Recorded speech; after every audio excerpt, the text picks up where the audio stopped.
আর আমি যখন মূসার সাথে ওয়াদা করেছি 40 রাত্রির, অতঃপর তোমরা গোবৎস বানিয়ে নিয়েছ মূসার অনুপস্থিতিতে, বস্তুত তোমরা ছিলে জালিম।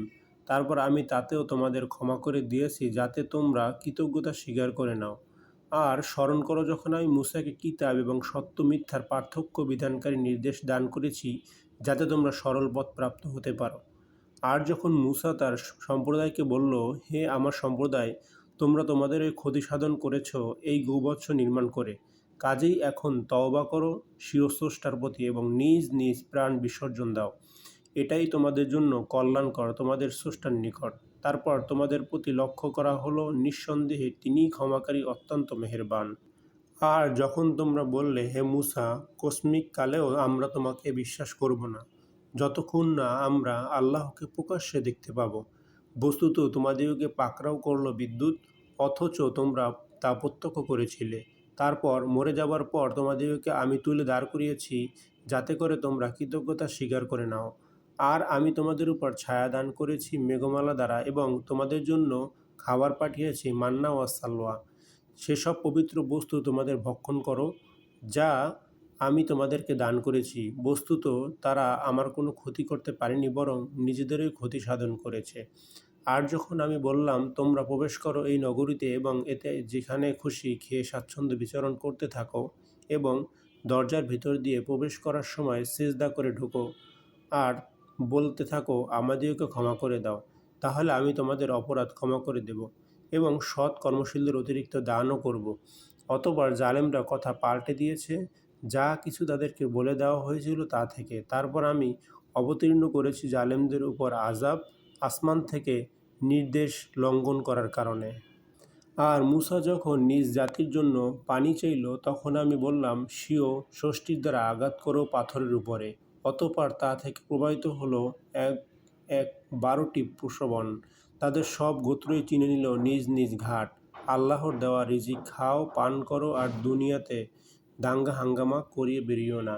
আর তোমরা যখন বললে, হে মূসা, আমরা এই ধরনের খাদ্যদ্রব্যের কখনো ধৈর্য ধারণ করব না, কাজেই তুমি তোমার পালনকর্তার নিকট আমাদের পক্ষে প্রার্থনা করো, তিনি যেন আমাদের জন্য এমন বস্তু সামগ্রী দান করেন যা জমিনে উৎপন্ন হয়, তরকারি, কাকুরি, গম, মসুরি, পেঁয়াজ প্রভৃতি। মূসা আলাহিসাল্লাম বললেন, তোমরা কি এমন বস্তু নিতে চাও যা নিকৃষ্ট, সে বস্তুর পরিবর্তে যা উত্তম? তোমরা কোন নগরীতে উপনীত হও, তাহলেই পাবে যা তোমরা কামনা করছ।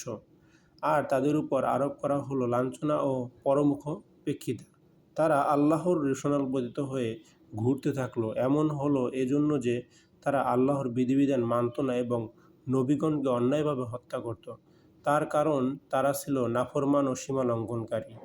নিঃসন্দেহে যারা মুসলমান হয়েছে এবং যারা ইহুদি নাসারা, তাদের মধ্য থেকে যারা ঈমান এনেছে আল্লাহর প্রতি ও কিয়ামতের দিবসের প্রতি এবং সৎ কাজ করেছে, তাদের জন্য রয়েছে তার সওয়াব তাদের পালনকর্তার কাছে, আর তাদের কোনোই ভয়ভীতি নেই, তারা দুঃখিতও হবে না।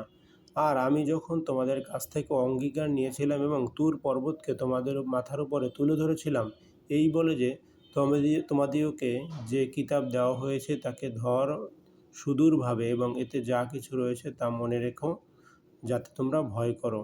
তারপরেও তোমরা তা থেকে ফিরে গিয়েছ। কাজেই আল্লাহর অনুগ্রহ ও মেহেরবানি যদি তোমাদের উপর না থাকতো, তবে অবশ্যই তোমরা ধ্বংস হয়ে যেতে। তোমরা তাদেরকে ভালো রূপে জেনেছ, যারা শনিবার ব্যাপারে সীমালঙ্ঘন করেছিল। আমি বলেছিলাম, তোমরা লাঞ্ছিত বানর হয়ে যাও।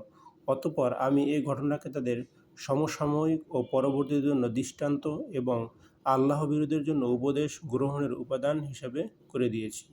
যখন মূসা আলাহিসাল্লাম স্বীয় সম্প্রদায়কে বললেন, আল্লাহ তোমাদের একটি গরু জবাই করতে বলেছেন, তারা বলল, তুমি কি আমাদের সাথে উপহাস করছো? মূসা আলাহিসাল্লাম বললেন, মূর্খদের অন্তর্ভুক্ত হওয়া থেকে আমি আল্লাহর আশ্রয় প্রার্থনা করছি। তারা বলল, তুমি তোমার পালনকর্তার কাছে আমাদের জন্য প্রার্থনা করো, যেন সেটির রূপ বিশ্লেষণ করা হয়। মূসা আলাহিসাল্লাম বলেন, তিনি বলেছেন, সেটা হবে একটা গাভী, যা বৃদ্ধ নয় এবং কুমারীও নয়, বার্ধক্য ও যৌবনের মাঝামাঝি বয়স। এখন আদিষ্ট কাজ করে ফেলো। তারা বলল, তোমরা পালনকর্তার কাছে আমাদের জন্য প্রার্থনা করো যে তার রং কীরূপ হবে। মূসা আলাহিসাল্লাম বলেন, তিনি বলেছেন যে গাঢ় পীতবর্ণের গাভী, যা দর্শকদের চমৎকৃত করবে। তারা বলল, আপনি প্রভুর কাছে প্রার্থনা করুন, তিনি বলে দিন যে যেটা কিরূপ, কেননা গরু আমাদের কাছে সাদৃশ্যশীল মনে হয়। ইনশাআল্লাহ এবার আমরা অবশ্যই পথপ্রাপ্ত হব। মুসা আলাহিসাল্লাম বললেন, তিনি বলেছেন যে এ গাভী ভূকর্ষণ ও জল সেচনের শ্রমে অভ্যস্ত নয়, হবে নিষ্কলঙ্ক ও নিখুঁত। তারা বলল, এবার সঠিক তথ্য এনেছ। অতঃপর তারা সেটা জবাই করল, অথচ জবাই করবে বলে মনে হচ্ছিল না। যখন তোমরা একজনকে হত্যা করে পরে সে সম্পর্কে একে অপরকে অভিযুক্ত করেছিলে, যা তোমরা গোপন করেছিলে তা প্রকাশ করে দেওয়া হয়েছিল আল্লাহর অভিপ্রায়। অতঃপর আমি বললাম, গরুর একটি খণ্ড দ্বারা মৃতকে আঘাত করো। এভাবে আল্লাহ মৃতকে জীবিত করেন এবং তোমাদেরকে তার নিদর্শনসমূহ প্রদর্শন করেন, যাতে তোমরা চিন্তা করো।